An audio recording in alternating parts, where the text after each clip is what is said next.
Our Heavenly Father O nosso Pai Celestial deu a seus filhos duas linhas para comunicar-nos com Ele, que poderíamos chamar de linha pessoal e linha do sacerdócio. Todos nós devemos conhecer e ser guiados por essas duas linhas de comunicação essenciais. Na linha pessoal, oramos direto ao Pai Celestial e Ele nos responde pelos canais que estabeleceu, sem nenhum intermediário mortal. Oramos ao nosso Pai Celestial em nome de Jesus Cristo, e Ele nos responde por intermédio de seu Santo Espírito e de outras maneiras. A missão do Espírito Santo é prestar testemunho do Pai e do Filho, guiar-nos à verdade, mostrar-nos todas as coisas que devemos fazer. Essa linha pessoal de comunicação com nosso Pai Celestial, por intermédio de seu Santo Espírito, é a fonte de nosso testemunho da verdade, de nosso conhecimento e de nossa orientação pessoal pelo amoroso Pai Celestial. É um elemento essencial de seu maravilhoso plano do Evangelho, que permite a cada um dos seus filhos receber um testemunho pessoal de sua veracidade. O canal pessoal e direto de comunicação com nosso Pai Celestial por meio do Espírito Santo baseia-se na dignidade e é tão essencial que recebemos o mandamento de renovar nossos convênios tomando o sacramento todos os domingos. Desse modo, tornamo-nos dignos da promessa de ter sempre conosco o seu Espírito para guiar-nos. E nessa linha pessoal de comunicação com o Senhor, nossas crenças e práticas são semelhantes às dos cristãos que pregaram que não são necessários mediadores humanos entre Deus e o homem, porque todos temos acesso direto a Deus segundo o princípio que Martinho Lutero chamou de o sacerdócio de todos os crentes. Direi mais a esse respeito daqui a pouco. A linha pessoal é de suprema importância nas decisões pessoais e no governo da família. Infelizmente, alguns membros de nossa igreja subestimam a necessidade dessa linha direta e pessoal. Respondendo à indubitável importância da liderança profética, a linha do sacerdócio que funciona principalmente para governar a comunicação celeste nos assuntos da igreja, alguns procuram fazer com que seus líderes do sacerdócio tomem as decisões pessoais por eles, decisões essas que deveriam tomar por si mesmos por inspiração, por meio de sua linha pessoal. As decisões pessoais e o governo da família são primordialmente um assunto para a linha pessoal. Sinto que devo acrescentar outros cuidados que devemos tomar em relação a essa preciosa linha direta de comunicação com o Pai Celestial.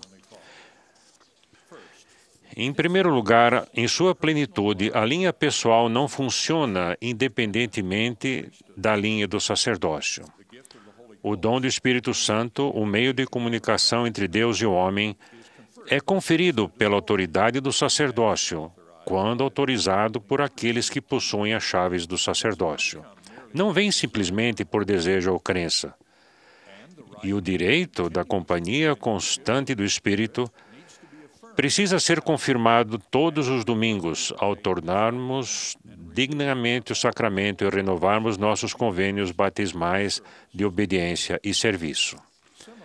Semelhantemente, não podemos comunicar-nos de modo confiável por meio da linha direta pessoal se formos desobedientes ou se estivermos em desarmonia com a linha do sacerdócio. O Senhor declarou que os direitos do sacerdócio são inseparavelmente ligados aos poderes do céu e que os poderes do céu não podem ser controlados nem exercidos a não ser através da retidão. Infelizmente, é comum que pessoas que violam os mandamentos de Deus ou são desobedientes aos conselhos dos líderes do sacerdócio declararem que Deus lhes revelou que não precisam obedecer a alguns mandamentos ou seguir certos conselhos.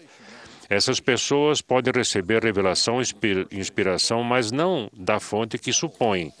O diabo é o pai das mentiras e está sempre ansioso por frustrar o trabalho de Deus em suas imitações astutas.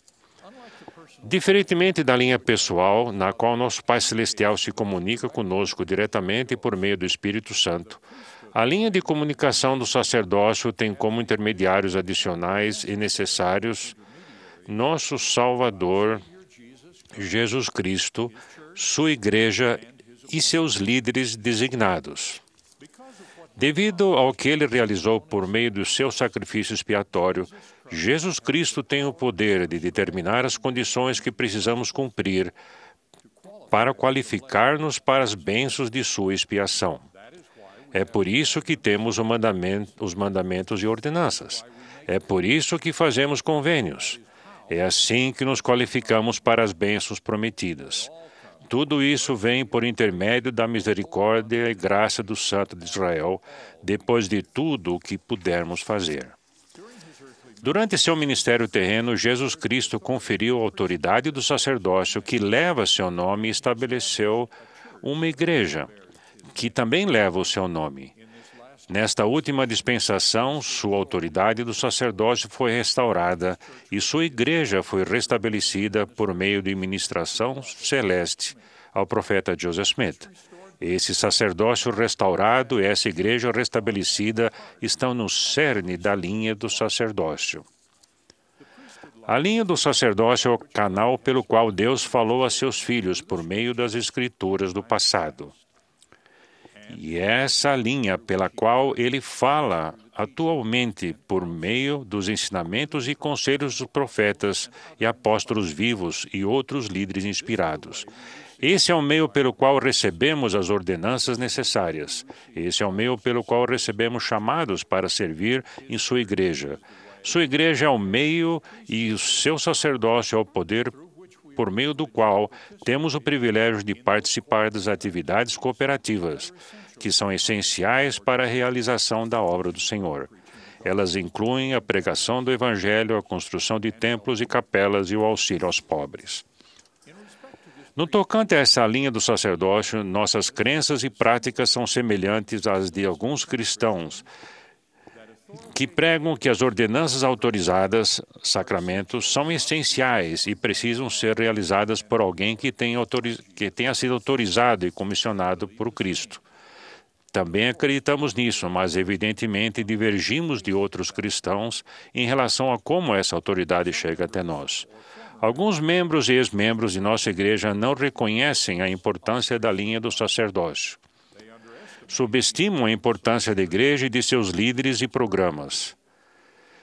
Confiam inteiramente na linha pessoal, seguem seu próprio caminho, propondo-se a definir doutrinas e a dirigir organizações concorrentes que pregam coisas contrárias aos ensinamentos dos líderes profetas. Nisso, espelham a atual hostilidade a que depreciativamente é chamada de religião organizada. Aqueles que rejeitam a necessidade de uma religião organizada rejeitam a obra do Mestre, que estabeleceu sua igreja e seus líderes no meridiano dos tempos e os restabeleceu em tempos modernos. A religião organizada estabelecida por autoridade divina é essencial, conforme ensinou o apóstolo Paulo. Queremos o aperfeiçoamento dos santos para a obra do ministério para a edificação do corpo de Cristo, até que todos cheguemos à unidade da fé e ao conhecimento do Filho de Deus, ao homem perfeito, à medida da estatura completa de Cristo. Devemos nos lembrar da declaração do Senhor na revelação moderna de que a voz dos servos do Senhor é a voz do Senhor. Sinto que devo acrescentar duas advertências que devemos lembrar em relação à confiança na linha vital do sacerdócio. Em primeiro lugar, a linha do sacerdócio não elimina a necessidade da linha pessoal. Todos nós precisamos de um testemunho pessoal da verdade. À medida que a nossa fé se desenvolve, precisamos confiar na fé e nas palavras de outras pessoas, como nossos pais, professores ou líderes do sacerdócio. Mas se dependermos unicamente de um determinado líder do sacerdócio ou professor para nosso testemunho pessoal da verdade, em vez de obtermos esse testemunho por meio da linha pessoal, estaremos sempre vulneráveis a desapontamentos causados pelas ações desta pessoa. No tocante a um conhecimento amadurecido ou testemunho da verdade, não devemos depender de um mediador mortal que se interpõe entre nós e o Pai Celestial. Em segundo lugar, tal como a linha pessoal, a linha do sacerdócio não pode funcionar plena e devidamente em nosso benefício, a não ser que sejamos dignos e obedientes. Muitas escrituras ensinam que se alguém persistir na violação grave dos mandamentos de Deus, ele será afastado de sua presença. Quando isso acontece, o Senhor e seus servos ficam grandemente limitados para dar-nos auxílio espiritual e não podemos obtê-lo por nós mesmos. A história nos fornece um exemplo vívido da importância de que servos do Senhor estejam em sintonia com o Espírito. O jovem profeta Joseph Smith não conseguia traduzir quando estava zangado ou perturbado. David Whitmer relembrou: certa manhã, quando ele estava aprontando para continuar a tradução, houve um problema em sua casa que o deixou irritado, algo que sua esposa Emma fizera. Oliver e eu subimos ao andar de cima e Joseph logo chegou para continuar a tradução, mas não conseguiu fazer nada. Não conseguiu traduzir uma única sílaba. Desceu as escadas, foi ao pomar e suplicou ao Senhor.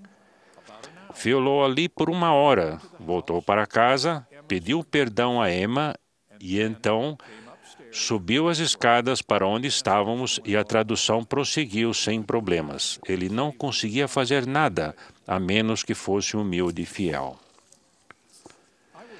Concluirei com alguns exemplos da necessidade que temos de ambas as linhas que o Pai Celestial estabeleceu para a comunicação com seus filhos. Ambas são essenciais para o cumprimento de seu propósito de levar a efeito a imortalidade e a vida eterna aos seus filhos. O antigo relato das Escrituras sobre a necessidade é o conselho dado por Jetro a Moisés de que não deveria fazer tantas coisas. As pessoas esperavam diante de seu líder do sacerdócio até a noite para consultar a Deus e também para julgar entre um e outro. Sempre mencionamos como Jetro aconselhou Moisés a nomear juízes para lidar com os conflitos pessoais. Mas Jetro também deu a Moisés um conselho que ilustra a importância da linha pessoal. E declara-lhes os estatutos e as leis, e faz-lhes saber o caminho em que devem andar, e a obra que eles devem fazer. Em outras palavras, ele devia ensinar aos israelitas que seguiriam Moisés a não levar todas as questões àquele líder do sacerdócio. Eles deviam conhecer os mandamentos e buscar inspiração para resolver por si mesmos os seus problemas. Acontecimentos recentemente no Chile ilustram a necessidade das duas linhas. Houve um terremoto devastador. Muitos de nossos membros perderam a casa, alguns perderam familiares. Muitos perderam a confiança. Mas a nossa igreja, preparada para atender a esses desastres, rapidamente foram enviados suprimentos. Os santos do Chile ouviram a voz do Senhor por meio de sua igreja e de seus líderes e atenderam às suas necessidades materiais. Mas, por melhor que funcionasse a linha do sacerdócio, não era o suficiente. Cada membro precisou buscar em oração e receber a mensagem direta de consolo e orientação que vem por intermédio do Santo Espírito aos que buscam e ouvem. Nosso trabalho missionário é outro exemplo da necessidade das duas linhas. Os homens e mulheres que são chamados como missionários são dignos e dispostos graças aos ensinamentos que recebem por meio da linha do sacerdócio e do testemunho que recebem por meio da linha pessoal. São chamados por meio da linha do sacerdócio. Então, como representantes do Senhor e sob direção de sua linha do sacerdócio, eles ensinam os pesquisadores. Aqueles que buscam sinceramente a verdade e ouvem os missionários, os incentivam a orar e saber da veracidade por eles mesmos, pela linha pessoal. Um último exemplo aplica esses princípios à questão da autoridade do sacerdócio na família e na igreja. Toda a autoridade do sacerdócio na igreja funciona sob direção daquele que possui as devidas chaves do sacerdócio. Esta é a linha do sacerdócio. Mas a autoridade que presida a família, seja o pai, a mãe, que cria os filhos sozinha, funciona nos assuntos familiares sem a necessidade da autorização de alguém que possua as chaves do sacerdócio. É como a linha pessoal. Ambas as linhas precisam funcionar com as chaves do sacerdócio. É como a linha pessoal. Ambas as linhas precisam funcionar em nossa vida familiar e pessoal. Precisamos usar tanto a linha pessoal quanto a linha do sacerdócio, devidamente equilibradas para atingir o crescimento, que é o propósito da vida mortal. Se a prática religiosa pessoal depender demasiadamente da linha pessoal, o individualismo apaga a importância da autoridade divina. Se a prática religiosa pessoal depender demasiadamente da linha do sacerdócio, o crescimento individual fica prejudicado. Os filhos de Deus precisam de ambas as linhas para alcançar seu destino eterno. O Evangelho restaurado ensina as duas e a Igreja restaurada oferece as duas. Testifico-lhes do profeta do Senhor, presidente Thomas S. Monson, que possui as chaves que governam a linha do sacerdócio. Testifico do Senhor Jesus Cristo, a quem pertence esta Igreja. E testifico do Evangelho restaurado, cuja verdade está à disposição a cada um de nós, por meio da preciosa ligação com o Pai Celestial. Em nome de Jesus Cristo. Amém.